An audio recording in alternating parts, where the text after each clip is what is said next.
Halo, saya Laili Hayati, peserta Latsar CPNS Kementerian Pertahanan tahun 2021. Kali ini, learning journal saya berisi tentang materi akuntabilitas. Akuntabilitas adalah kewajiban pertanggungjawaban yang harus dicapai. Yang perlu digarisbawahi adalah akuntabilitas berbeda dengan responsibilitas. Responsibilitas itu sendiri adalah kewajiban untuk bertanggung jawab. Akuntabilitas merujuk pada kewajiban setiap individu, kelompok, atau institusi untuk memenuhi tanggung jawab yang menjadi amanahnya, yaitu menjamin terwujudnya nilai-nilai publik. Apa saja sih nilai-nilai publik itu? Nilai-nilai publik meliputi 1. Mampu mengambil pilihan yang tepat dan benar ketika terjadi konflik kepentingan. 2.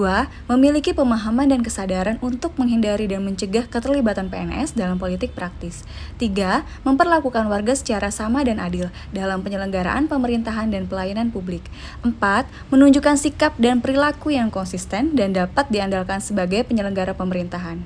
Nah, sekarang kita akan masuk ke dalam topik tentang aspek-aspek akuntabilitas.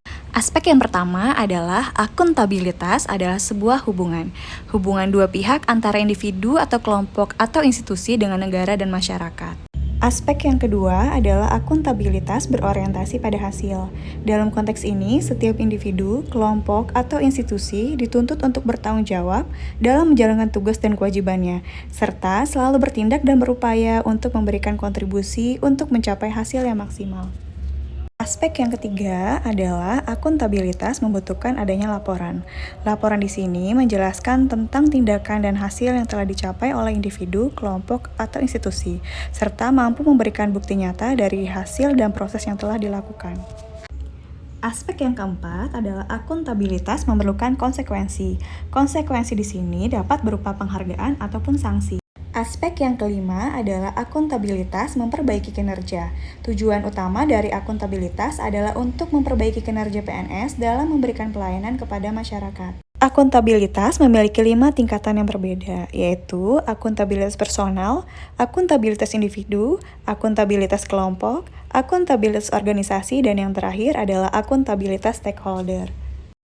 Setiap organisasi memiliki mekanisme akuntabilitas tersendiri. Contoh mekanisme akuntabilitas organisasi antara lain sistem penilaian kinerja, sistem akuntansi, sistem akreditasi, dan sistem pengawasan. Akuntabilitas tidak akan mungkin terwujud apabila tidak ada alat akuntabilitas. Alat akuntabilitas antara lain perencanaan strategis, kontrak kinerja, dan laporan kinerja. Dalam menciptakan lingkungan kerja yang akuntabel diperlukan beberapa hal, yaitu kepemimpinan, transparansi, integritas, tanggung jawab, keadilan, kepercayaan, keseimbangan, kejelasan, dan konsistensi. Akuntabilitas dalam konteks, maksudnya adalah kasus umum yang terkait dengan penerapan akuntabilitas secara menyeluruh di dalam organisasi. Antara lain adalah tentang transparansi dan akses informasi.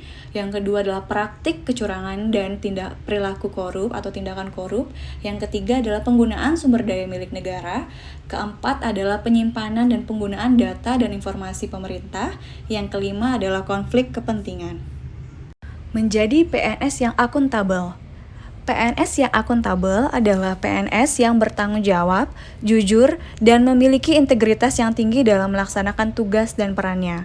Untuk menjadi PNS yang akuntabel, seorang PNS harus memiliki sikap dan perilaku terhadap beberapa hal yang bisa mempengaruhi penerapan akuntabilitas dalam organisasi, yaitu perilaku yang berkaitan dengan transparansi dan akses informasi. Yang kedua, menghindari perilaku curang dan koruptif.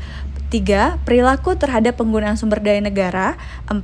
Perilaku yang berkaitan dengan penggunaan dan penyimpanan data dan informasi pemerintah. Dan yang kelima adalah perilaku yang berkaitan dengan konflik kepentingan. Sekarang kita akan masuk ke dalam testimoni terkait materi akuntabilitas. Menurut pandangan saya, seorang ASN wajib memiliki perilaku yang akuntabel. Namun, pada pelaksanaannya dewasa ini, banyak ASN yang tidak mencerminkan perilaku tersebut. Salah satunya adalah sekarang semakin marak tindakan kasus korupsi yang dilakukan oleh ASN. Hal ini menjadi tantangan tersendiri untuk ASN agar tetap berada di jalurnya atau di koridornya, karena banyak godaan yang akan dihadapi oleh ASN dalam melaksanakan tugas dan perannya sebagai pejabat publik. Sekian learning journal saya tentang materi akuntabilitas. Terima kasih atas perhatiannya. Sampai jumpa.